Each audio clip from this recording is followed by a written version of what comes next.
Decarbonizing energy. Underneath those words lies a multitude of challenges whose solution requires a change of approach, a paradigm shift.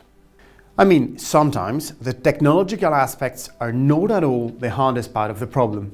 Sometimes the solution might be already there, but the implementation and political stakes are a much bigger issue. Among those challenges, we have the complex situation of hydrogen production.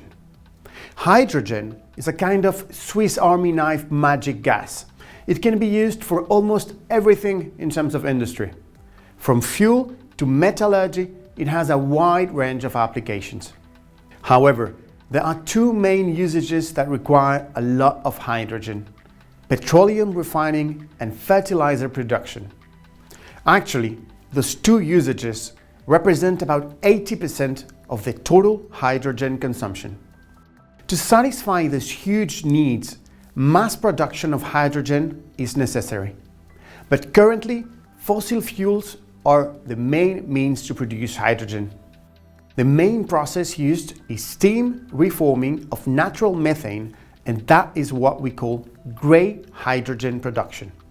So, if we don't want to imply carbon-based resources in this gas production anymore, we must totally change the way we produce hydrogen. Nowadays, we know how to produce it in a greener way. And that leads us to a double objective. We need to change both the way it is produced and the way it is used on a global scale.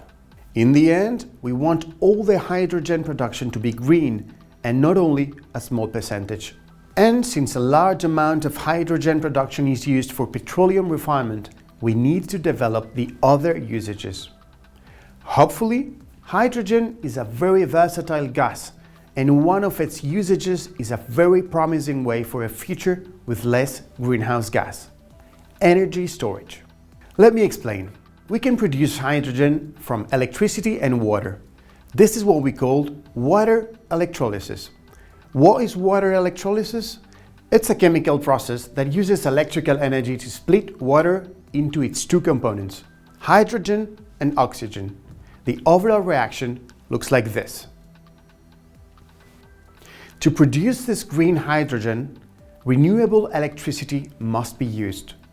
This hydrogen can then be stored for a while and afterwards be used to produce electricity again, thanks to fuel cells, for example. Fuel cells produce electricity by combining hydrogen with oxygen from the air, with water as the only byproduct. We know that in the future, and especially with the intermittency of renewable energies, electricity storage will be a major challenge. So, using hydrogen as a way to store this energy seems to be a good solution. In that way, hydrogen is no longer seen as a source of energy, but as an energy carrier, a vector. Why hydrogen instead of batteries or a hydraulic dam? Actually, the word "instead" is not quite right in this sentence. We know that energy storage will be one of the main problems in the future, and one solution will not be better than the other. Hydrogen storage and battery storage are complementary solutions. While batteries allow energy to be stored for periods of a day or so, hydrogen allows energy to be stored for several months. In this way, both solutions contribute to the flexibility of the electricity grid. All solutions have their pros and cons, and each of them may be relevant in a particular situation. By analogy, we could say that it's the same philosophy as for renewable energies. It's not just solar or wind power that is the only solution, but all the renewable energies put together will form the solution. For energy storage, it's the same thing. Hydrogen is not the only solution, it's just one more in the range of solutions.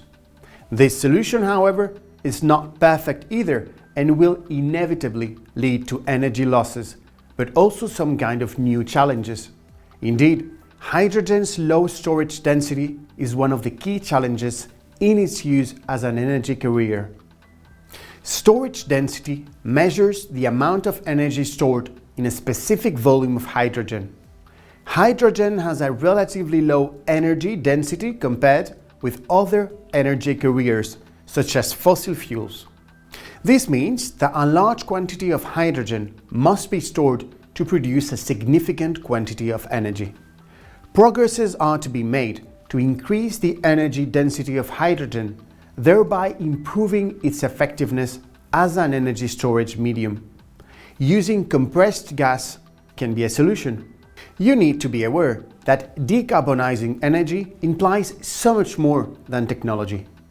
Political, social, and economic aspects also play a key role in achieving these objectives. This module will be divided into 7 chapters. The first chapter is dedicated to an overview of hydrogen. The 3 following chapters concern the technological aspects of the production and storage of hydrogen from water electrolysis. Chapter 5 gathers the essential theoretical tools related to the previous 3 chapters. The 2 last chapters concern life cycle considerations and a summary of safety rules. Thanks to the promises that hydrogen creates, particularly in terms of storage, we can operate a shift in its uses. But this is something we will cover in the next module.